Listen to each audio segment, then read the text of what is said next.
Halo semua, kembali lagi dengan Video Project. Pernahkah kamu minum madu?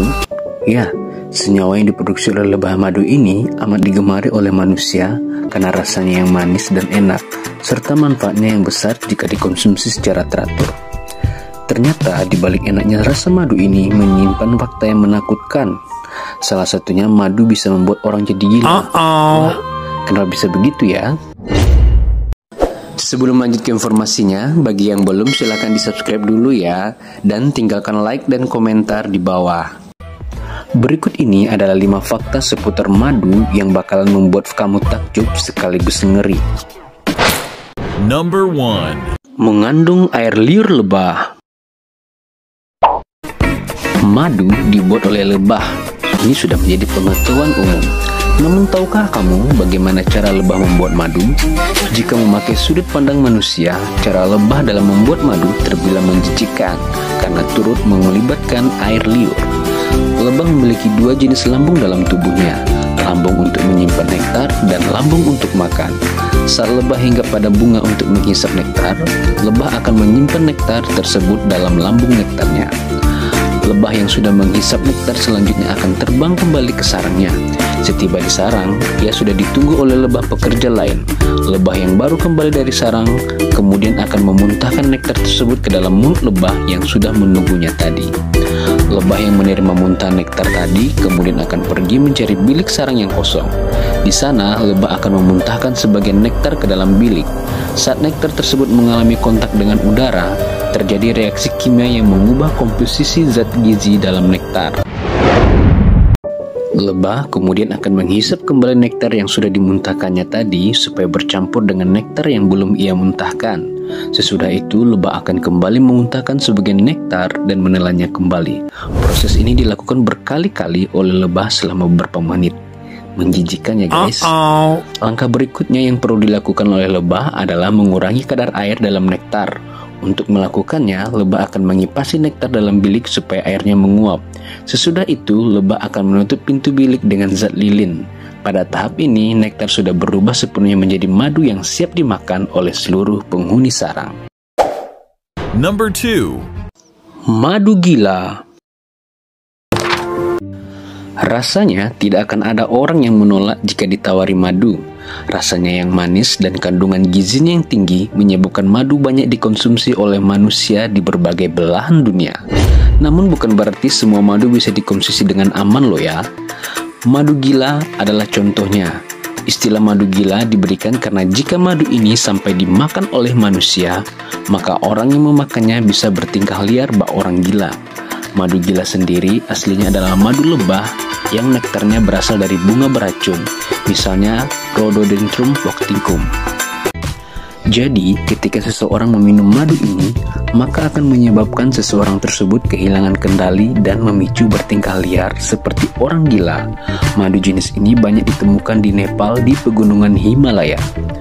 Hal tersebut lantas dimanfaatkan oleh Kerajaan Pontus, suatu kerajaan kuno yang wilayahnya berada di tepi Laut Hitam dalam perang melawan bangsa Romawi di tahun 65 sebelum Masehi. Saat pasukan Romawi yang dipimpin oleh Pompei sampai di pesisir selatan Laut Hitam, mereka menemukan sarang lebah yang penuh berisi madu. Pasukan Romawi spontan langsung menyantap madu tersebut. Mereka tidak tahu kalau sarang lebah tersebut berisi madu beracun dan sengaja ditinggalkan di sana oleh pasukan Pontus. Tidak lama kemudian, para Romawi tidak bisa lagi mengendalikan dirinya sendiri. Momen tersebut lantas dimanfaatkan oleh pasukan Pontus untuk menghabisi pasukan Romawi. Sebanyak 1.000 tentara Romawi dikabarkan tewas dalam peristiwa tersebut. Number 3. Bisa meledak. Pernahkah terpikirkan olehmu bahwa madu bisa meledak? Berbahaya bukan? Bahkan madu yang tidak mengandung racun sekalipun tetap bisa membahayakan manusia jika tidak disimpan sebagaimana mestinya. Madu yang terpapar suhu hangat atau terkena sinar matahari dalam rentang waktu yang terlalu lama bisa mengalami fermentasi. Saat madu mengalami fermentasi, maka madu tersebut cenderung terasa masam saat dicicip. Fermentasi bukan hanya berdampak pada berubahnya rasa madu. Jika madu tersebut kebetulan berada dalam wadah yang tertutup rapat, maka gas karbon dioksida yang ada di dalam wadah akan terakumulasi. Jika gas yang terkumpul sudah terlampau banyak, wadah tersebut akan meledak. Jika kebetulan ada orang yang berada di dekat wadah, maka orang tersebut bisa terluka akibat terkena tutup atau serpihan wadah yang terpental akibat ledakan. Madu yang mengandung terlalu banyak air atau tidak mengalami proses pasteurisasi juga cenderung lebih mudah mengalami fermentasi. Untungnya, proses fermentasi pada madu bisa dicegah dengan memakai cara yang mudah. Jika madu tersebut disimpan di suhu yang dingin, misalnya di lemari es, maka madu tersebut tidak akan mengalami fermentasi. Number 4. Berusia ribuan tahun. Bangsa Mesir kuno dikenal dengan peninggalannya yang berumur panjang, mulai dari piramida, patung sphinx, hingga mumi. Di makam Mesir kuno pula lah ilmuwan pernah menemukan madu yang tetap berada dalam kondisi awet, meskipun sudah berusia ribuan tahun. Madu-madu tersebut ditemukan tersimpan dalam kendi. Bangsa Mesir kuno sendiri meninggalkan madu di makam karena adanya kepercayaan bahwa saat seseorang meninggal dunia, benda-benda yang disimpan dalam makamnya akan turut dibawa oleh arwah orang tersebut saat menuju alam sesudah kematian. Lantas, bagaimanakah cara bangsa Mesir kuno menjaga supaya madu tersebut tetap berada dalam kondisi awet? Penyebab pertama pada metode penyimpanan yang digunakan oleh bangsa Mesir kuno adalah karena madu-madu tersebut disimpan dalam kendi yang tertutup rapat. Madu tersebut tidak bisa dimasuki oleh organisme pengurai. Penyebab kedua yaitu ada pada madu itu sendiri. Madu memiliki kadar air yang rendah dan tingkat keasaman yang tinggi. Kedua hal tersebut menyebabkan bakteri yang ada di dalam madu tidak akan bisa bertahan hidup.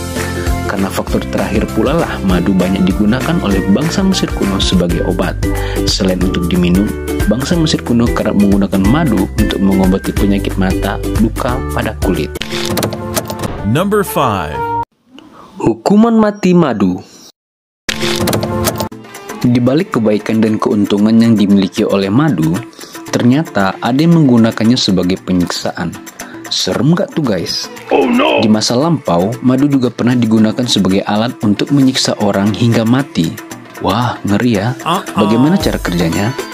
Bangsa Persia adalah bangsa yang diketahui pernah menggunakan metode eksekusi ini.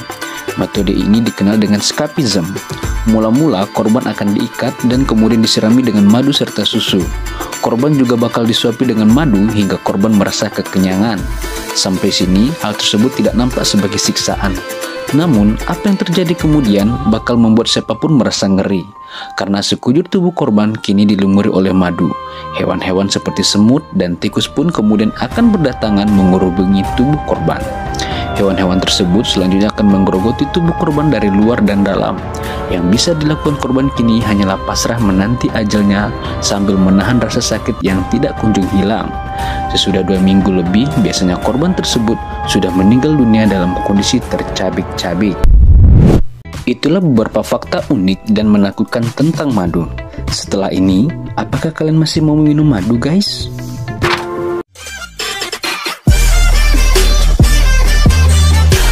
Silahkan subscribe, like, dan komen ya. Jika informasi ini berguna, kalian bisa share video ini di media sosial kalian ya.